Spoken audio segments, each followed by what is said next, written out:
तो सबसे पहले भी हम इस तरह का कोड करने के लिए हम क्या करेंगे, यहाँ से डॉक्यूमेंट्स में जाएंगे और यहाँ से बूटस्ट्रैप स्टूडियो में जाके अपना एक फ़ोल्डर सेट करेंगे और जस्पिन पे क्लिक करेंगे। यहाँ से जाके हमने सेलेक्ट कर दिया अपना फ़ोल्डर और उसके बाद उसके जो उसका लेआउट बनाने का तरीका ये हो सकता है कि आप यहाँ से न्यू करें और यहाँ से आप क्लिक कर दें एक बूटस्ट्रैप ब्लॉग लेआउट, ठीक है, .html। तो उसके बाद यहाँ से क्लिक करके शिफ्ट के साथ 1 का बटन दबाएंगे और ये बेसिक कोड हम HTML का ले लेंगे। यहाँ से ये आ गया हमारे पास HTML का बेसिक कोड। तो यहाँ पे हम लिख रहे हैं बूटस्ट्रैप ब्लॉग लेआउट, ठीक है। यहाँ बनाने के बाद नीचे आ जाएंगे आप। सबसे पहले बूटस्ट्रैप को यहाँ कनेक्ट कर लें और यहाँ पे कनेक्ट करने के बाद बूटस्ट्रैप के लिए हम कमांड यूज़ करेंगे लिंक src CSS के साथ और यहाँ पे यूज़ करेंगे स्क्रिप्ट के साथ हम src को और उसको क्लिक करके यहाँ से जो हमारी कमांड कनेक्ट होगी इसके साथ वो ही बूटस्ट्रैप में जाके बूटस्ट्रैप min.css, तो बूटस्ट्रैप min.css की फाइल जो है हमारी ये रही, ठीक है। उसके बाद यहाँ से नीचे आ गए और यहाँ पे क्लिक करके स्क्रिप्ट में भी बूटस्ट्रैप वाली फाइल को कनेक्ट कर लेते हैं। बूटस्ट्रैप JS बूटस्ट्रैप bundle.min.js की जो फाइल है वो हम यहाँ से ले लेते हैं, ठीक। अब आते हैं यहाँ पे कोड करेंगे। तो डिव लिया सबसे पहले, तो यहाँ पे ऊपर एक कंटेनर बनाना है, तो उसके लिए सिंपली डिव क्लास कंटेनर, कौन सी वाली, bundle.min.css, ठीक है। तो उसके बाद कंटेनर डैश फ्लूट करके हमने एक कंटेनर बना लिया इसके अंदर। अब अगर वो पूरा एक ही कंटेनर बनाना है तो डायरेक्टली इसको कर दें, वरना रो बनाने की ज़रूरत नहीं है। तो फिर भी लिख लेते हैं, चले div.ro बना लें, रूल को फॉलो कर लेते हैं। div.call की क्लास ले लें जो 12 कॉलम को कंज्यूम कर लेगा। इसके अंदर head1 ले लें, हेडिंग, जिसमें हमने लिख दिया और माई ब्लॉग साइट, ठीक है, ये हमने लिख दिया इसके अंदर। इसका प्रीव्यू देखने के लिए राइट बटन दबाएंगे, प्रीव्यू में एक्सप्लोर कर देंगे और यहाँ से हमने इसको राइट बटन दबा के ओपन विद पे क्लिक किया, गूगल क्रोम पे क्लिक किया, ये आ गया इस तरह से। अब उसके बाद हमने इसमें जो क्लासेस जोड़नी है कि भाई इस कंटेनर का कलर क्या रखना है, BG डैश प्राइमरी कलर लिखेंगे तो ग्रीन कलर का हो जाएगा ये, ठीक है। उसके बाद इसके अंदर पैडिंग ऐड कर दें, सपोज P-5 पैडिंग 5 ऐड कर दी। उसके बाद H1 में कुछ पैडिंग ऐड कर दें, यहाँ पे क्लास ऐड करें बूटस्ट्रैप की, तो यहाँ पे भी P-5 की हमने लिख दिया। ये देखिए इस तरह से आ गया। टेक्स्ट को सेंटर करना है तो यहाँ पे क्लिक करके टेक्स्ट डैश सेंटर की क्लास जोड़ दें यहाँ पे, तो ये सेंटर हो जाएगा यहाँ पे, ठीक है। यहाँ से रिफ्रेश करेंगे तो सेंटर पे आएगा। टेक्स्ट को वाइट करना है, टेक्स्ट डैश वाइट कर दें यहाँ से, तो ये वाइट क्लास के अंदर ऐड हो जाएगा। तो ये देखिए आपका टॉप बन गया इसके अंदर। नेविगेशन का टेक थोड़ा सा मुश्किल होता है क्योंकि नेविगेशन में थोड़ा ज़्यादा कोड करना पड़ता है, लेकिन अगर बेसिक कोड भी नेविगेशन का देखा जाए तो वो भी सिंपल होता है। ये पूरा एक कंटेनर आपका अलग से निकल के आएगा। तो नेव का एलिमेंट यूज़ कर लें, फिर नेविगेशन के अंदर क्या क्या चीज़ें बनानी होती हैं, UL बनाना होता है, LI बनाना होता है, लिस्ट आइटम वगैरह।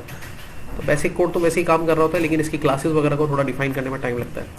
नेविगेशन से नीचे आते हैं तो यहाँ पर हमारे पास जो उसके नीचे वाले सेगमेंट बनाते हैं उसमें डिव डॉट फिर वही कंटेनर डैश फ्लूइड बनाना है,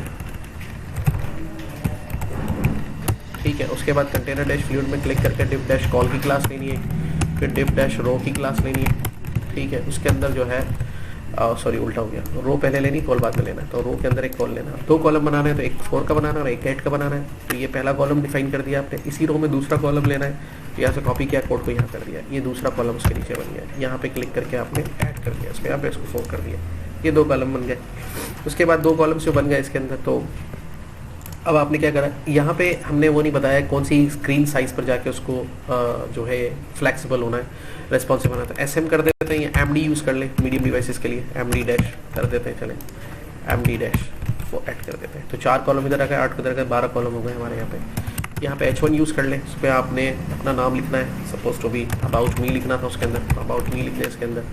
और यहाँ पर पोस्ट के बारे में लिखना है, तो ये सेकंड कॉलम आपने यहाँ पे आप कमेंट्स करके भी समझने के लिए अपनी आसानी के लिए भी कमेंट्स कर सकते हैं। कैसे करेंगे, ये आपका कॉलम यहाँ पे स्टार्ट हुआ, यहाँ क्लोज हो गया, यहाँ से दूसरा कॉलम शुरू हो रहा है, तो उसको कमेंट्स ऐसे करके लिख सकते हैं कि हम लिख देते हैं सेकंड कॉलम, ठीक है। और ये हमारा फर्स्ट कॉलम हो जाएगा। तो ब्राउज़र पे कुछ ये कोड इस तरह से नजर आएगा, ठीक है।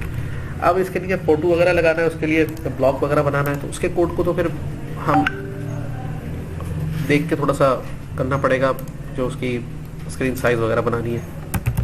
जैसे कि डिव का यूज़ कर लें, यहाँ पे एक क्लास जैसे उसमें बनाई हुई, उसके अंदर फोटो लगाना है तो उसके अंदर उसने एक क्लास डिक्लेयर की हुई है फैक्ट के नाम की। तो फैक्ट क्लास यहाँ पे क्लास डिक्लेयर करेंगे। हम ऊपर आगे यहाँ पे इस तरह से सेगमेंट के ऊपर स्टाइल में जाए, यहाँ पे एक दोबारा से HTML का वो CSS का कोड यूज़ करें स्टाइल के टैग के अंदर। यहाँ पे जाके एक फैक्ट के नाम की क्लास बना लें, उसकी जो विड्थ और जो हाइट है वो डिफाइन कर देंगे। विड्थ उसके अंदर आपने डिफाइन कर रखी है कि तो फिर तो उसकी होगी 200 पिक्सल्स होगी, और उसका जो बैकग्राउंड कलर है उसके अंदर हमने डाल रखा है ग्रे कलर डाल रखा है। तो इस तरह से इसका डिफाइन हो जाएगा, ठीक है। फिर इस क्लास को यहाँ पे यूज़ करना है तो डिफ के साथ आप उस क्लास को जोड़ दें तो यहाँ पर वो इस तरह से ऑटोमेटिकली इसमें ऐड होगा।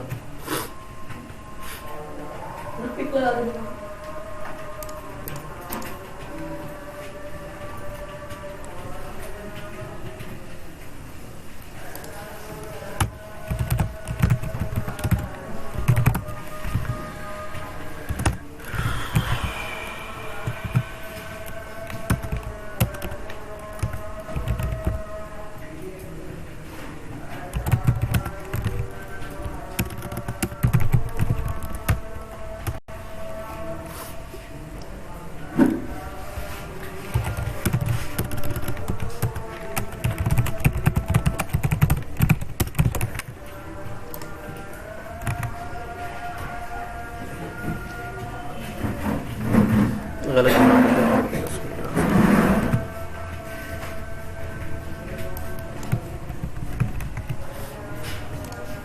यहाँ पे आ गया। इसकी हाइट भी डिफाइन कर दें अगर हार्ड बताना चाह रहे हैं कि कितनी हाइट पे काम करेगा। जैसे हमने विड्थ इसकी, अच्छा अब यहाँ पर मुझे वैसे बेहतर लग रहा है कि हम विड्थ की जगह पे अगर हम ये हाइट बताते तो हाइट ज़्यादा बेहतर रहेगा, और इनको हाइट को यहाँ पे इजीली डिफाइन कर दें। तो यहाँ पे जैसे डिफाइन करेंगे तो ये देखेंगे पिक्चर इस पर आ गई, और यहाँ पर हम पिक्चर को डिस्प्ले करा सकते हैं। सिमिलरली कोड उस साइड पे भी ऐसी रहेगा जहाँ पर आपका यहाँ पर आपने शो करना होगा सेकंड कॉलम पर जाके,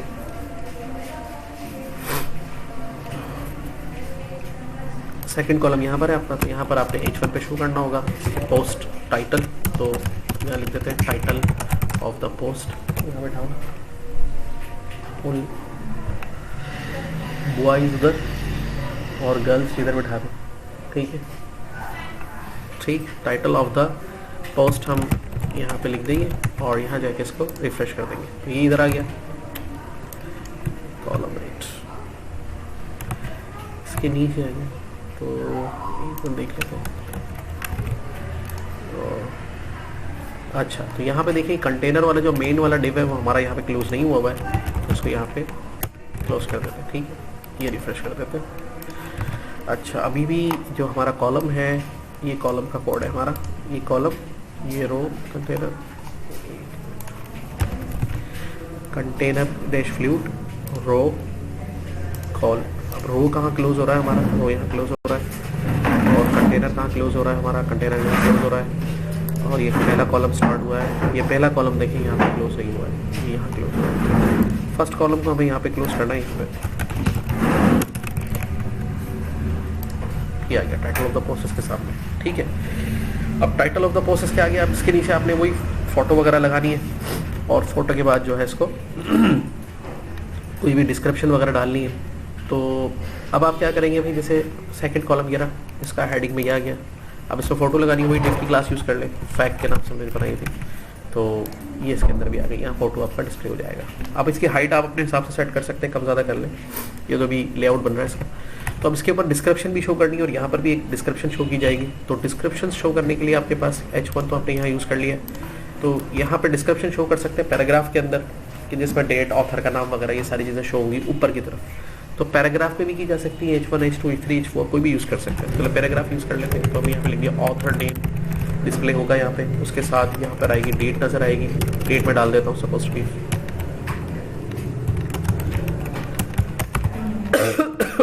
और डे भी शो हो जाएगा, ठीक है। तो यहाँ पे इस तरह से ये इस तरह से लिखा हुआ है टाइटल ऑफ द पोस्ट, लेकिन ये टाइटल ऑफ द पोस्ट के नीचे आना चाहिए, ज़्यादा बेहतर रहेगा। तो ये देखें इस तरह से ये नीचे आ गई। अबाउट मी के अंदर थोड़ा सा अगर आपको डिस्क्रिप्शन भी अपनी डालनी है ऊपर, तो यहाँ भी आप अपने डिस्क्रिप्शन लिख देते हैं, डिस्क्राइब अबाउट योरसेल्फ, थोड़ी डिस्क्रिप्शन डाल दें, तो ये भी थोड़ा सा इस तरह से आ जाएगा। तो ये आपकी डिस्क्रिप्शन भी आ जाएगी, ठीक है। उसके बाद ये पोस्ट का यहाँ पे आ गया। अब पोस्ट के बारे में नीचे जो तफसील है वो आप कैसे बयान करेंगे। उसको भी बयान करने के लिए आपने इजीली क्या करना है, फैक इमेज के नीचे आना है और ये डिफ तो स्टार्ट एंड क्लोज यहाँ हुआ वही है, या पोस्ट इमेज डिस्प्ले हियर लिख देते हैं। ठीक है, तो ये आपका इधर बन गया, उसको रिफ्रेश कर देते हैं, ठीक, इस पर लिखा हुआ गया। उसके बाद क्या करना है, यहाँ पर आके एक पैराग्राफ ले लें, तो उस पर क्लिक करके लॉरेम लिख देते हैं, उसके ऊपर कुछ टैक्स लिखे हुए आ जाएंगे। तो ये इस तरह से डिस्क्रिप्शन आ रही है इसकी। ठीक है, उसमें अब कुछ लिंक बनाना है आगे की तरफ कि भाई वो आगे वाला टेक्स्ट सी मोर करके आगे करते हैं। तो उसके लिए हम क्या करेंगे, एंकर बनाएंगे और यहाँ पे एंकर बना के इसके आगे सी मोर लिख देंगे आगे। ठीक है, सी मोर लिख देंगे और यहाँ पे हैश लगा देंगे। हैश लगाने के बाद सेव करेंगे, रिफ्रेश करेंगे तो ये सी मोर का ऑप्शन भी यहाँ बना आ जाएगा। ठीक है, अब इसको अगर आपने बटन में कन्वर्ट करना है कि वो बटन की तरह नजर आए तो क्लास यूज़ कर लेंगे और फिर इसके अंदर बिटन BTN एक क्लास पिल्स की भी यूज़ होती है पिल, लेकिन BTN यूज़ कर लेते हैं। BTN डैश प्राइमरी यहाँ पर ये देखिए एंकर पे इस तरह से बटन बन के आ जाएगा। तो ये एक बटन क्लास हो जाएगी। अब ये होता है कि जैसे टाइटल लग गया, यहाँ पर पोस्ट की डिस्क्रिप्शन आ गई, ये सारी चीज़ें आ गई, यहाँ पर आ गया। अब नीचे अपने लिए आपने मज़ीद काम करना है तो वो इस जगह पे आप कर सकते हैं। जैसे इमेज डिस्प्ले इधर होगा, उसके नीचे क्या होगा, तो डिव के साथ ये आ गया नीचे, उसके नीचे भाई आपने H2 में अपना नाम लिख दिया।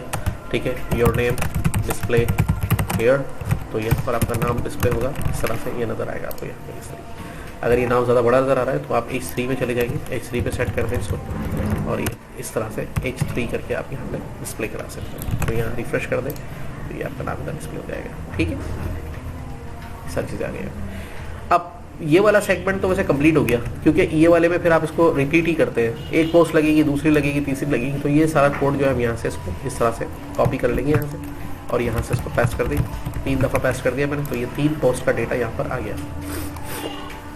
अब इसमें तस्वीर कैसे लगेगी, तस्वीर लगाने के लिए आपने क्या करना है, मिसाल के तौर पर जहाँ पे आपने ये बनाया है पूरा बॉक्स, जहाँ पे ये लिखा है आपने, ठीक है, तो यहाँ पे तस्वीर लगाने के 2-3 तरीके हो सकते हैं। IMG का टैग यूज़ कर ले, तो IMG SRC यूज़ कर ले, IMG SRC यूज़ कर ले और उसमें क्लास बूटस्ट्रैप यूज़ करेंगे, IMG डैश फ्लूड, तो ये पिक्चर इसके अंदर सेट हो जाएगी। उसके बाद पिक्चर आपके पास होनी चाहिए अपने फोल्डर के अंदर। तो यहाँ पे मेरे पास कोई पिक्चर है, इमेजेस का फोल्डर बना हुआ है और उसके अंदर एक पिक्चर है, मैंने लगा दी इसके अंदर, यहाँ से रिफ्रेश कर दिया तो ये देखिए पिक्चर इसके अंदर आ गई। अब पिक्चर इसके अंदर आई तो सही, लेकिन पिक्चर इतनी बड़ी थी कि वो जो ये ग्रे एरिया है ये उसके नीचे आ गया। तो अब होता क्या है कि ग्रे एरिया इसके नीचे इसलिए आ रहा है, ये तो हमने फेक के लिए यूज़ किया था, बाद में जब हम इसको यूज़ ही नहीं करेंगे तो इसको हम यहाँ से जो इसकी विड्थ और हाइट है इसको हम ऑटो कर देंगे। तो भाई अब जितना बड़ा भी इमेज होगा वो ऑटोमेटिकली एडजस्ट होगा इसके अंदर। तो ये देखिए, ठीक है, तो वो इमेज पूरे साइज में अपना एडजस्ट हो जाएगा इसके अंदर। तो हम इसको शॉर्ट नहीं कर रहे, ठीक है। और फिर हर किसी पे इसी तरह से होगा। तो यहाँ पे देखिए, अब यहाँ पे जाके अपना फोटो लगाएंगे। अब इस पे आपने ये वाला फोटो लगा दिया, तो ये कोड ले लेता हूँ मैं यहाँ से।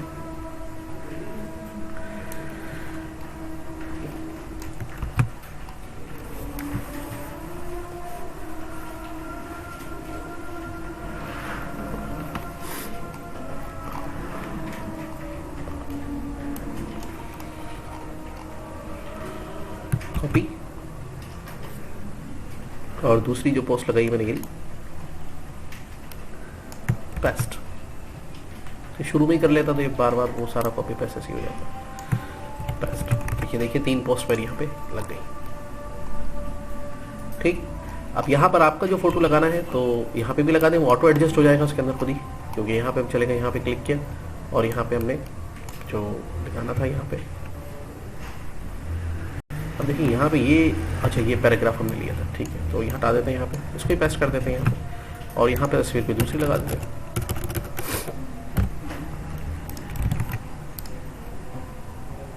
ठीक है, ये आपकी फोटो यहाँ लग जाएगी और ये इस तरह से आपको नजर आता रहेगा। ये रहेगा इसका फूटर सेक्शन। तो फूटर सेक्शन बनाना भी इतना मुश्किल नहीं है।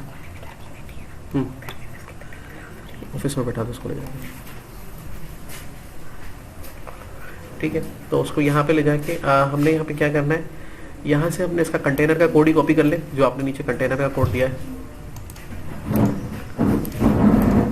और कंटेनर का कोड लेके यहाँ से कॉपी कर ले और कॉपी करके इसको ले जाके नीचे की तरफ जहाँ आपका वो दूसरा वाला कंटेनर खत्म हो रहा है वहाँ ले जाके पेस्ट कर दे। इस पर पैडिंग थोड़ी सी कम कर ले, क्योंकि ये आपका फूटर सेक्शन है, पैडिंग इसकी 3 कर ले और यहाँ पे माई ब्लॉग साइट की जगह पे आप क्या लिखेंगे, फूटर सेक्शन। इसको भी बनाना सीखेंगे अच्छे तरीके से फुटर सेक्शन कैसे बनाते हैं। और इसका टेक्स्ट वाइट क्या था, आपने text white BG primary, text centre text white, और ठीक है बीजी प्राइमरी की जगह पे यहाँ पे कर दें बीजी डैश डार्क, तो ये इसका फुटर सेक्शन बन जाएगा। ठीक है, अगर फुटर आपको इतना बड़ा सही लग रहा है तो ठीक है, वरना आप इसको कम ज़्यादा कर सकते हैं। फुटर के टेक्स्ट कम करने के लिए आपने P5 H1 यूज़ किया है, तो यहाँ पे क्लास यूज़ कर लें, H3 यूज़ कर लें, इस तरह से थोड़ा छोटा टेक्स्ट आ जाएगा। सही, इस तरह से आपकी एक ब्लॉग की साइट का जो स्ट्रक्चर बन जाएगा। और ये रिस्पॉन्सिव भी है, देखें ऑटो एडजस्ट करेगा अपने आप को, और जब बड़ी स्क्रीन पर देखेंगे खुद ही फिक्स हो जाएगा। ये वाला थोड़ा सेक्शन रह गया इसके अंदर, और नेविगेशन वाला इंशाल्लाह फिर करके देखेंगे इसको।